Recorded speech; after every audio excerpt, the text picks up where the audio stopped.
जैसा कि अब तक हमने सीखा था कि किस प्रकार से वर्णों को अलग अलग कैटेगरी में डिवाइड किया गया था। कुछ वर्ण अल्प प्राण थे, कुछ महाप्राण, कुछ अघोष और कुछ सघोष थे। इसी के साथ आज का जो नया टॉपिक है वो है वर्णों के उच्चारण स्थान। बच्चों को अक्सर ये याद रखने में बड़ी परेशानी होती है कि किसी वर्ण का उच्चारण स्थान कहाँ पर है। इन सूत्रों को दिया था पाणिनि ने। पाणिनि नाम के ऋषि हुए हैं जिन्होंने व्याकरण की रचना की थी। उन्होंने ही अलग अलग सूत्र भी दिए थे, जिसमें पहला सूत्र है अकुह विसर्जनीय कंठिया। अकुह विसर्जनीय कंठिया जो है, अगर हम इसको पूरी डिटेल में समझते हैं तो जो आ है, आ हमारा स्वर है और स्वर में दोनों ही रूप आ के इसमें दिए गए हैं, जैसे अ और बड़ा आ। इसी के साथ शामिल है इसमें कु। कु जो है, कु का मतलब रहेगा इसमें का पूरा वर्ग, का खा गा घा णा।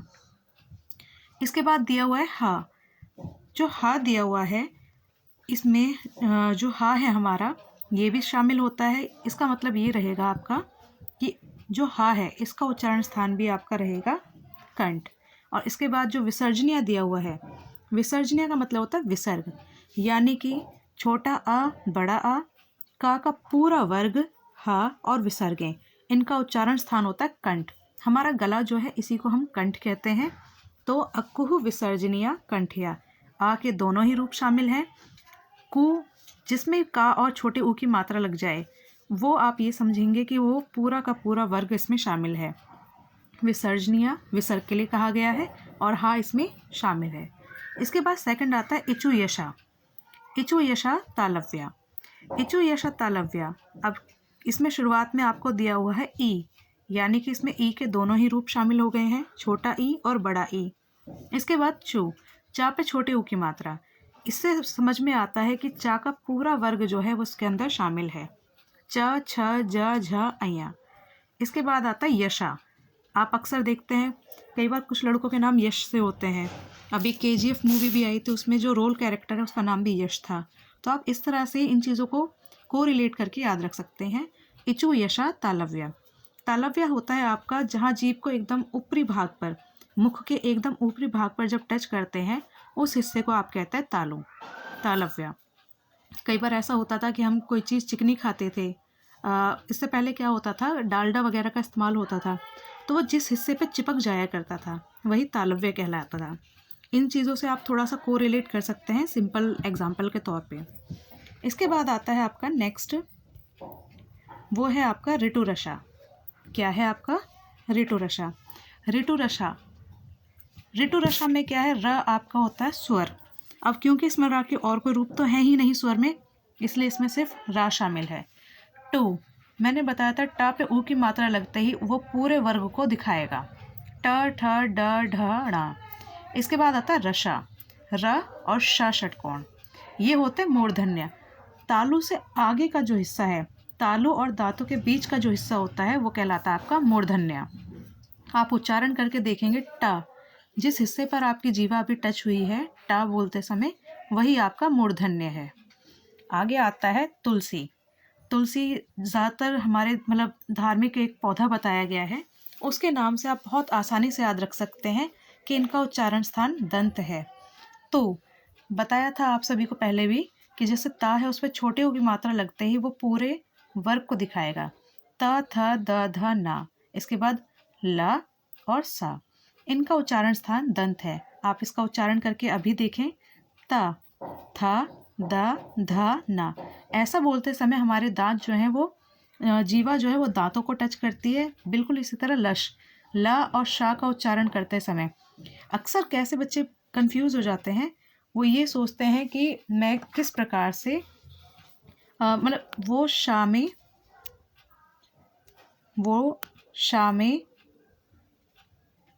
शा षटकोण में और कई बार सा में, इनमें बड़े कंफ्यूज होते हैं कि इनका उच्चारण कैसे किया जाए। कई बार लोग शा को सा बोलते हैं और कई बार सा को शा बोलते हैं। इस क्लियरिफिकेशन को बताने के लिए आप हमेशा कहेंगे, जब भी इस वाले सा का उच्चारण होगा तब आप उन्हें कहें कि दंती सा। दंती सा का मतलब रहेगा सा सपेरा वाला।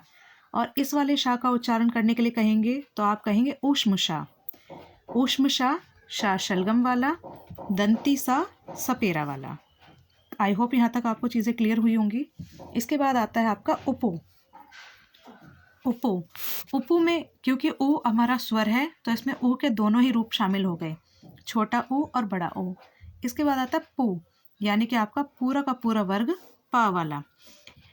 अगर किसी के कोई भी एक होंठ कट जाए या जन्म से ही ना हो या किन्हीं कारणों से एक्सीडेंट में या किसी दुर्घटना के कारण अगर होठों पर चोट आ जाती है तब वो इन वर्णों का उच्चारण नहीं कर पाता।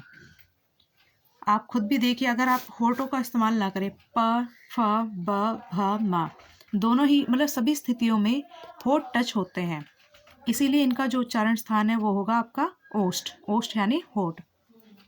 नेक्स्ट आता है आपका पंचमा अक्षर नासिका। पांचवा अक्षर जो होता है हर एक वर्ण का, कचट तप का, वो आपके नाक से बोले जाते हैं, यानी वायु प्रवाह नाक से होता है।